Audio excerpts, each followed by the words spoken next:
I remember obsessing over this one question for over a year after my marriage fell apart. Is she a narcissist or isn't she? I thought if I could just get some clear, definitive yes or no answer that I could move on with my life, that I would start to feel better. But do you know how much difference even getting close to an answer actually made in my life? None. Not a single bit. So in this video, I want to save you the stress of searching for answers that aren't going to make a blind bit of difference in your life. It wasn't what I wanted to hear, but what I'm going to tell you today is what I needed to actually move on and start feeling better.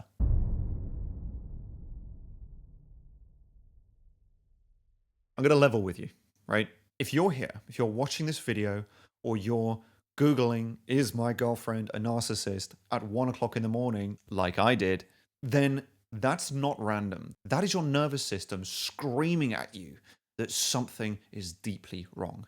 See, people who actually ask me this question are not actually looking for a diagnosis. If you were, you'd just go to the clinical materials, you'd look at what we clinically define narcissism as. You've got 9 rather irritating behavioral traits, and you would just look at her behavior and you would look at what the clinical literature says and you would just start checking off boxes.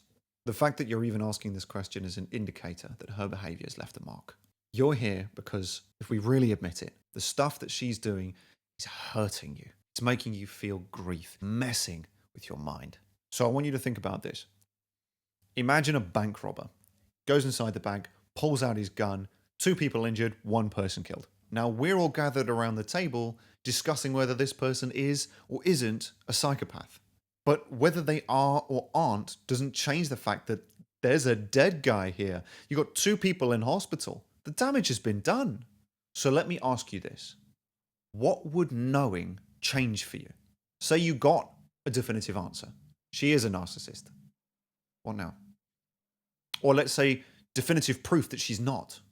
Well then, and this is the blunt truth that I wish I had been told a lot sooner. It actually doesn't matter. The whole question, is she a narcissist? Is she not a narcissist? Is a complete distraction. I did the exact same thing that most of us do when we come out of a toxic relationship. I binge learned about narcissism, but it took me over a year to realize that just learning everything about it is not the same as healing and moving on. There's no magic point that when you've suddenly learned enough, that's it, you're cured. It doesn't work that way. I think of it like the difference between trying to learn a new language by memorizing phrases, and there are a lot of phrases. And the second somebody says a phrase to you you're not familiar with, you don't know what's going on. Or you could learn how to conjugate verbs, and then you could create whatever sentence you wanted on the fly. In my experience, learning how something works is always going to be better than learning what it is. So now, whenever someone asks me if their partner is a narcissist, I suggest that they start learning how manipulation works, not just what it looks like. Now, I did it completely by accident. I started learning about undue influence, coercive control, thought reform. This is the operating system that all narcissistic abuse runs on.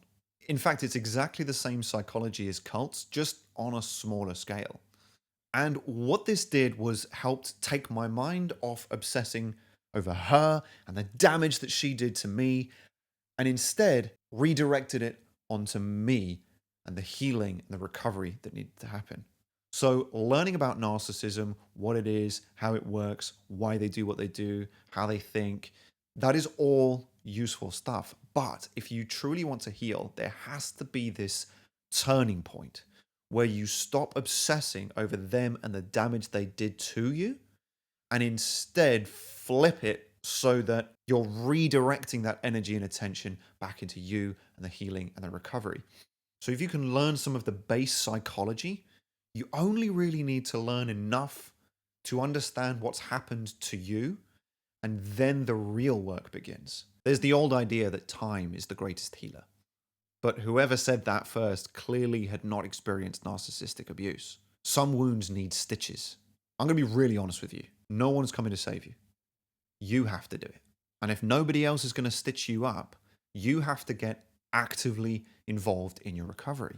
Not obsessing over the weapon that caused the damage or who was wielding it or why, but how to stitch it up, how to recover, how to work with the body so that you can heal yourself. See, I don't think it's good enough just to recognize the signs. So I spent a year learning signs, hoping that it was going to make me feel better, but it wasn't good enough. It was only when I started to recognize, reframe, and reprocess all of the ideas that I left that relationship with, did I actually start to see some improvement. Because if you don't do that, then all of these false ideas about who you are, who they are, what a good relationship looks like, good versus bad, right versus wrong, all of these ideas you've made part of you.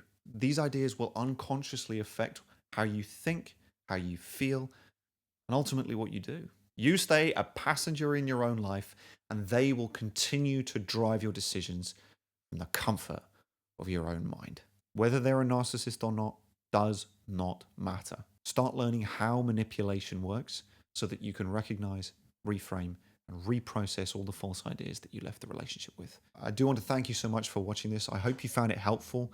If you did, please do give us a like. It's a quick way to let me know what sort of content I should be creating for you. And if you're serious about recovering from narcissistic abuse, you can hit the subscribe button to get more videos just like this. And one last thing. Oh, and before you go, I'll put some links in the description below as to some of the resources that I found very helpful when I was in the thick of things about 7 years ago. So do check them out. I do wish you the very best in your recovery, and I hope to speak to you very soon. Take care.